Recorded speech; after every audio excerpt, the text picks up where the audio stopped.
this decade, Ambassador Grossi. COVID, the Russian invasion of Ukraine, Israel's attacks on Gaza, including on UN personnel, US-Israel attacks on nuclear installations, assassinations, the international world order coming apart. And it seems as if the United Nations and the Secretary General's office has had no effective role, no way of stopping them. They played really very little role, although the special envoy was in the region. They played very little role in the ceasefire coming together.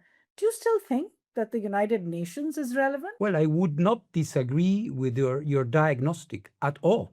I agree with what you just said, but it needn't be so. And this is why at the moment of the election of a new Secretary General, this is the moment where we should look at the institution, why it was created, and what it could do. If you think about it for a minute, you will see that whilst what you just described and this very gloomy evaluation of the efficiency of the United Nations is widely shared, unfortunately, but is widely shared. At the same time, there is a recognition, or put it otherwise, the faith on the existence and the importance of the UN has not faded away. People continue to believe that the UN has an indispensable role. Seen from the angle of a country like India, of a global importance, well, you are in the UN, you are in BRICS, you are in many configurations. And the same could be said for other countries. Other countries are in the G7 or in the G20, where India is as well. But there is one platform that unites us all. And you need a place where all the actors are participating. And I'm saying this from a very, very, I would say, realistic, realpolitik perspective, not because of some starry-eyed view. If we have global conflicts, you can discuss with your like-minded peers as much as you want, but you will need to have a platform where everybody will be present. So this is why I think, although it's a bit well-trodden phrase and perhaps a bit cliche, crisis is also opportunity. And this moment of tremendous doubt about the institution can also be a moment where, looking at all these things that we are discussing now, we may remember that we do have an instrument. There is a tool that we have and we can use. And I believe that when I have conversations with people about this and about the UN, I see that there is a recognition of this potentiality that is there in the United Nations. But the critical question remains, even if everyone's a member of the UN, the United Nations Security Council is certainly not representative of today's realities. India is the largest population in the world and yet doesn't have a spot. No countries from Africa, from South America.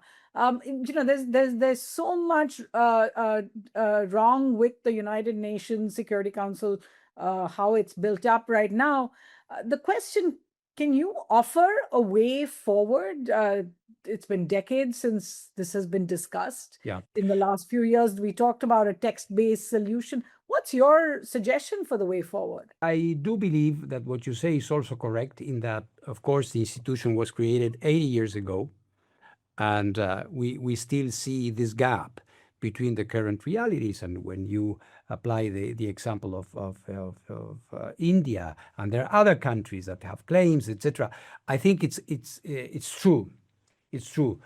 Obviously, the Secretary General does not have a magic wand, and by some turn of ideas could solve this. This is a process that countries themselves have decided to channel through an intergovernmental negotiating process to come to a solution. But of course, the Secretary General can do a lot in terms of having conversations, in terms of bringing people together, and also in terms of recognizing the role of countries. India has a global role in any case. Of course, there is a legitimate aspiration there, and I have discussed this with my friend Dr. Jay Shankar, who is one of the most brilliant foreign ministers I've met, and it's something that is there as a preoccupation. So the dialogue is going to be there, and with me as Secretary General, this is something that will be actively considered. Yes. All right. You mentioned earlier that India and Pakistan were involved in a conflict just last Yeah. year. India has repeatedly rejected the UN's involvement in its bilateral disputes. In fact, in the last few years, India has asked the UN monitoring observation group on India and Pakistan to wind up its operations, particularly on this side.